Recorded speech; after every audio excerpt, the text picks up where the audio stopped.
INL-NSCയുടെ ലയന സമ്മേളനം നടക്കാനിരിക്കുന്നു.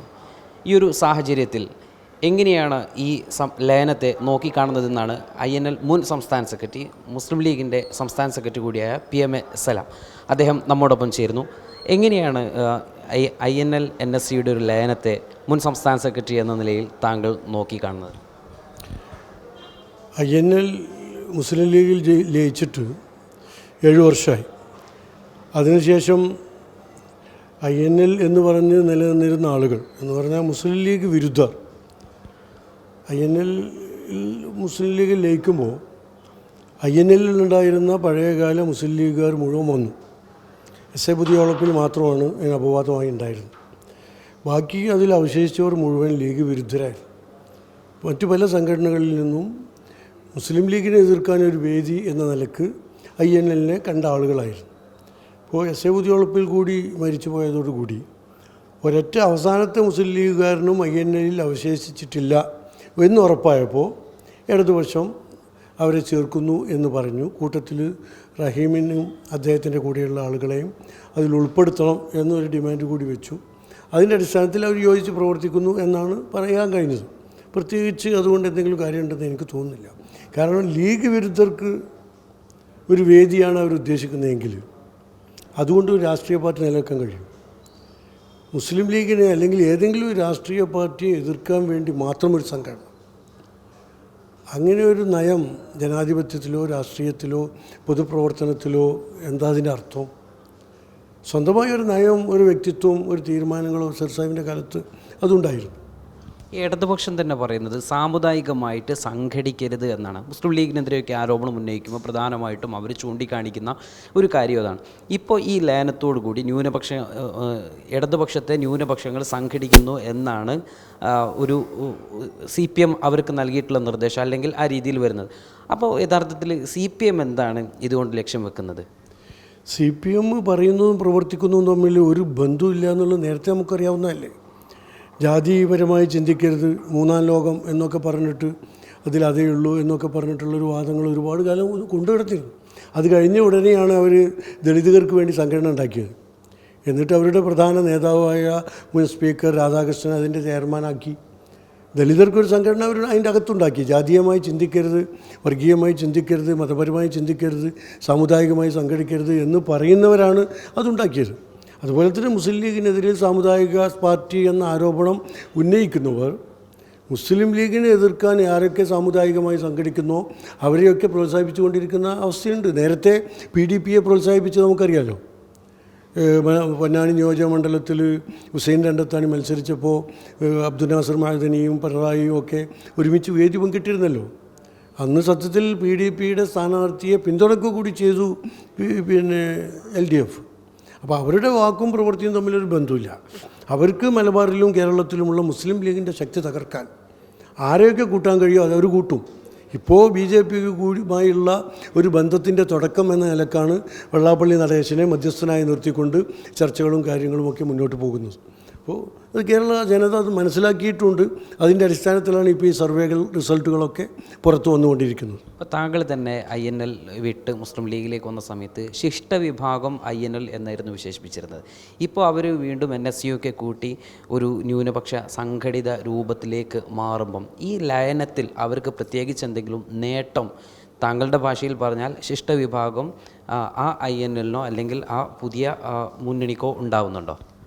അല്ല, INL-നെ സംബന്ധിച്ചിടത്തോളം ഇടതുപക്ഷ മുന്നണിയിൽ ഘടകകക്ഷി ആയിരുന്നില്ലെങ്കിലും ഘടകകക്ഷി എന്നുള്ള പരിഗണന അന്നേ കിട്ടിയിരുന്നു. ജയിക്കാവുന്ന ഒരു സീറ്റ് തന്നിരുന്നു. പക്ഷേ അവശിഷ്ട INL-കാർക്ക് ജയിക്കാൻ കഴിഞ്ഞില്ല. അത് വേറെ കാര്യം. ഞാൻ INL സ്ഥാനാർത്ഥിയായി 15,000 വോട്ടിനാണ് കോഴിക്കോട് സൗത്ത് മണ്ഡലത്തിൽ നിന്ന് വിജയിച്ചത്. ഇലക്ഷൻ കമ്മീഷൻ്റെ റെക്കോർഡിലും നിയമസഭാ റെക്കോർഡിലുമൊക്കെ ഞാൻ INL-ൻ്റെ MLA ആണ്.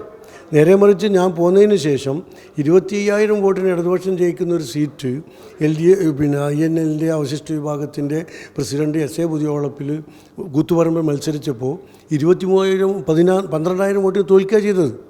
ഞാൻ 15,000 വോട്ടിന് ജയിച്ച കോഴിക്കോട് സൗത്ത് INL എന്ന പേര് ഒഴിവാക്കി ഇടതുപക്ഷ സ്വതന്ത്രൻ എന്ന ലേബലിൽ മത്സരിച്ചിട്ട് പോലും അവശിഷ്ട INL-കാരൻ ദയനീയമായി പരാജയപ്പെട്ട് നമ്മൾ കണ്ടു.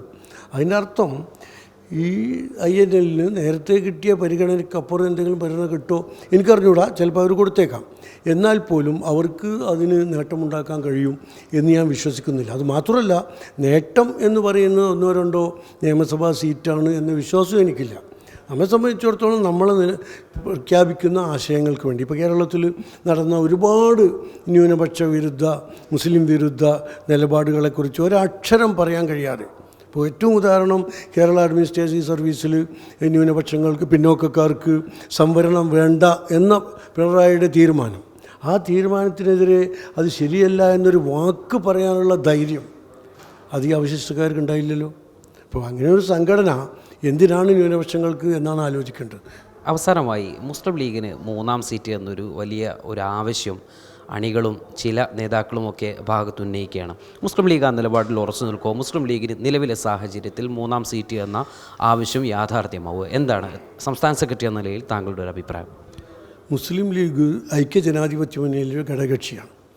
വർഷങ്ങളായി, പതിറ്റാണ്ടുകളായി ആ മുന്നണി ബന്ധം നിലനിന്ന് പോകുന്നുണ്ട്. അപ്പോൾ സ്വാഭാവികമായും ഒരു മുന്നണിയിലെ ഘടകകക്ഷികൾ തിരഞ്ഞെടുപ്പ് വരുമ്പോൾ സീറ്റുകൾക്ക് വേണ്ടി അവകാശവാദങ്ങൾ ഉന്നയിക്കാറുണ്ട്. മുസ്ലിം ലീഗും കാലാകാലങ്ങളിൽ ഉന്നയിക്കാറുണ്ട്. പക്ഷേ സംസ്ഥാനത്തിൻ്റെ പൊതു താല്പര്യം, രാജ്യത്തിൻ്റെ പൊതു താല്പര്യം, ഇപ്പോൾ നമ്മുടെ മുന്നിലുള്ള ഏറ്റവും വലിയ ആവശ്യം നരേന്ദ്രമോദി നേതൃത്വം നൽകുന്ന വർഗീയ ഫാസിസത്തെ കേന്ദ്രത്തിൽ നിന്ന്, അധികാരത്തിൽ നിന്ന് പുറത്താക്കുക എന്നതാണ്. അതിനുവേണ്ടി ഏതറ്റം വരാനും പോകാനും മുസ്ലിം ലീഗ് തയ്യാറാണ്. പക്ഷേ മുസ്ലിം ലീഗിൻ്റെ വലുപ്പത്തിനും ശക്തിക്കും ഒക്കെ അനുസരിച്ച്, ജനപിന്തുണക്കും അനുസരിച്ചുള്ള സീറ്റുകൾ വേണം എന്ന് മുസ്ലിം ലീഗിൻ്റെ ആവശ്യം തന്നെയാണ്. ആ ആവശ്യം മുന്നണിയിലെ ഘടകകക്ഷികളുമായി സംസാരിച്ച് എല്ലാവർക്കും യോജിച്ച ഒരു തീരുമാനത്തിലെത്തും എന്ന് തന്നെയാണ് ഞങ്ങളുടെ വിശ്വാസം.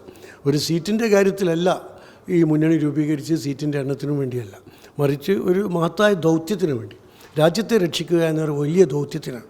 അത് കേരളത്തിലുണ്ടാകുന്നു. അതിനപ്പുറം ഇപ്പോൾ ദേശീയ തലത്തിൽ മുസ്ലിം ലീഗിന് കോൺഗ്രസ് നേതൃത്വം നൽകുന്ന UPAയിൽ നിന്ന് നല്ല പരിഗണന ലഭ്യമാകുന്നുണ്ട്. തമിഴ്നാട്ടിൽ ഇപ്പോൾ ഒരു സീറ്റിൻ്റെ കാര്യത്തിൽ ഏതാണ്ട് തീരുമാനമായി, എഗ്രിമെൻറ്റ് സൈൻ ചെയ്തു.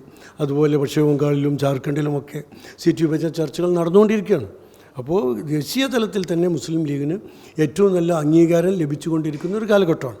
ആ കാലഘട്ടത്തിനനുസൃതമായി പാർട്ടി പ്രവർത്തകർക്കും ക്ഷീണം വരാത്ത രൂപത്തിൽ മുന്നണിയെ അതിൻ്റെ പരാജയത്തിലേക്ക് പോകുന്ന ഒരു സാഹചര്യം ഇല്ലാതാക്കാനുള്ള ഒരു എല്ലാ കാലത്തും മുസ്ലിം ലീഗ് എടുത്തിട്ടുള്ള നിലപാടാണ്. ബാഫക്കി തങ്ങളുടെ കാലം മുതൽ, ഖായിദമില്ലത്തിൻ്റെ കാലം മുതൽ മുസ്ലിം ലീഗ് കാണിച്ചു തന്ന ഒരു പാന്താവുണ്ട്, ഒരു മാർഗമുണ്ട്.